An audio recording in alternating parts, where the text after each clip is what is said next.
ನಿಮ್ಮ ಮಗುವಿಗೆ ಇವಾಗ 6 ತಿಂಗಳು ತುಂಬಿದೆಯಾ? ತಾಯಿ ಹಾಲಿನ ಜೊತೆಗೆ ಯಾವ ಆಹಾರ ಮೊದಲು ಪ್ರಾರಂಭ ಮಾಡಬೇಕಂತ ಗೊಂದಲದಲ್ಲಿದ್ದೀರಾ? ರಾಗಿ ಸರಿ ಕೊಡ್ಬೋದಾ ಅಥವಾ ಯಾವ ಸಮಯದಲ್ಲಿ ಕೊಡಬೇಕು ಅನ್ನೋದನ್ನ ಈ ವಿಡಿಯೋದಲ್ಲಿ 6 ತಿಂಗಳು ಮಗುವಿಗೆ ವೀನಿಂಗ್ ಫುಡ್ಸ್ನ ಹೇಗೆ ಶುರು ಮಾಡಬೇಕು ಅನ್ನೋದನ್ನ ನಾನು ಡೀಟೇಲ್ ಆಗಿ ತಿಳಿಸ್ಕೊಡ್ತೀನಿ. ಎಲ್ಲರಿಗೂ ನಮಸ್ಕಾರ. ನಾನು ಡಾಕ್ಟರ್ ಅನುಷಾ, ಆಯುರ್ವೇದಿಕ್ ಡಾಕ್ಟರ್.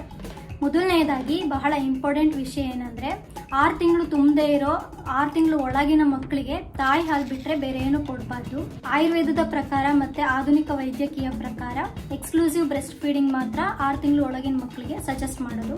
ಕೆಲವು ಪೇರೆಂಟ್ಸ್ ಏನು ಮಾಡ್ತಾರೆ ಅಂದರೆ ನೀರು, ಕಷಾಯ ಅಥವಾ ಜೇನುತುಪ್ಪ ಕೊಡೋದು, ಮತ್ತು ರಾಗಿ ಸರಿ ಕೊಡೋದು, ಅನ್ನದ ಗಂಜಿ ಕೊಡೋದು, ಇದೆಲ್ಲವನ್ನು ಕೊಡ್ತಾ ಬರ್ತಾರೆ. ಆದರೆ ಇದೇನು ಕೊಡದೇ ಇರೋದು ಒಳ್ಳೆಯದು ಅಂತ ಹೇಳ್ತೀವಿ. ಯಾಕಂದರೆ ಮಗುವಿಗೆ ತಾಯಿ ಹಾಲೇನೆ ಸಂಪೂರ್ಣ ಪೋಷಣೆಯನ್ನ ಕೊಡುತ್ತೆ.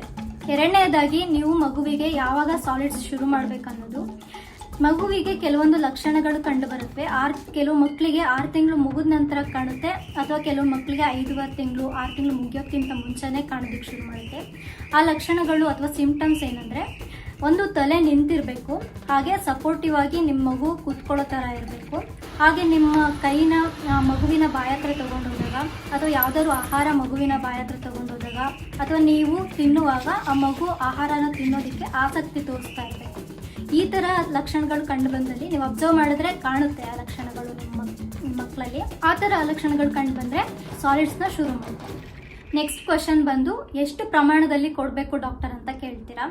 ಮೊದಲನೇ ಬಾರಿ ನೀವು ಸಾಲಿಡ್ಸ್ನ ಶುರು ಮಾಡಿದ್ರೆ 1 ರಿಂದ 2 ಚಮಚ ಸಾಕಾಗುತ್ತೆ. 3 ರಿಂದ 4 ದಿನದಲ್ಲಿ ನಿಧಾನವಾಗಿ ಪ್ರಮಾಣವನ್ನ ಹೆಚ್ಚಿಸಬಹುದು. ಯಾವುದೇ ಹೊಸ ಆಹಾರನ ಶುರು ಮಾಡೋದಕ್ಕಿಂತ ಮುಂಚೆ 3 ದಿನ ಸೇಮ್ ಆಹಾರನ ಕೊಟ್ಟು ನೋಡಿ. ಅದು ಹೊಂದ್ಕೊಂಡ್ರೆ, ಯಾವುದೇ ಅಲರ್ಜಿ, ವಾಮಿಟಿಂಗ್ ಅಥವಾ ಕಾನ್ಸ್ಟಿಪೇಷನ್ ಆಗದೆ ಇದ್ರೆ ನೀವು ಹೊಸ ಆಹಾರನ ಇಂಟ್ರೊಡ್ಯೂಸ್ ಮಾಡ್ಬೋದು. ಅಥವಾ ನಿಮ್ಮ ಮಗುವಿಗೆ ಏನಾದ್ರು ಅಲರ್ಜಿ ಸಿಂಪ್ಟಮ್ಸ್ ಏನಾದ್ರು ಕಾಣಿಸಿದ್ರೆ ತಕ್ಷಣ ಸ್ಟಾಪ್ ಮಾಡಿ ನಿಮ್ಮ ಪೀಡಿಯಾಟ್ರಿಷಿಯನ್ ಡಾಕ್ಟರ್ನ ಕನ್ಸಲ್ಟ್ ಮಾಡ್ಕೊಳ್ಳಿ. ರಾಗಿ ಸರಿ ನಂತರ ನೀವು ಯಾವ ಆಹಾರನ ಮಗುವಿಗೆ ಕೊಡ್ಬೋದು ಅಂತ ತಿಳಿಸ್ಕೊಡ್ತೀನಿ. ಸೇಬು ಹಣ್ಣನ್ನ ಕೊಡ್ಬೋದು. ಸೇಬೆ ಹಣ್ಣನ್ನ ನೀವು ಸ್ಟೀಮ್ ಮಾಡಿ ಸ್ಮ್ಯಾಶ್ ಮಾಡಿ ಕೊಡ್ಬೋದು. ಹಾಗೆ ಅಕ್ಕಿ ಗಂಜಿ ಕೊಡ್ಬೋದು. ಬಾಳೆಹಣ್ಣನ್ನ ಸ್ಮ್ಯಾಶ್ ಮಾಡಿ ಕೂಡ ಕೊಡ್ಬೋದು. ಮುಂಗಲ್ ವಾಟರ್ನ ಕೂಡ ಕೊಡ್ಬೋದು. ನಿಮ್ಮ ಮಗುವಿಗೆ ಆದಷ್ಟು ಇವನ್ನ ಒಂದೊಂದಾಗಿ ಇಂಟ್ರೊಡ್ಯೂಸ್ ಮಾಡ್ತಾ ಹೋಗಿ. ನಿಮ್ಮ ಮಗುವಿನ ಡೈಜೆಸ್ಟಿವ್ ಸಿಸ್ಟಮು ಇವಾಗ ಬೆಳವಣಿಗೆ ಆಗ್ತಾ ಇರುತ್ತೆ.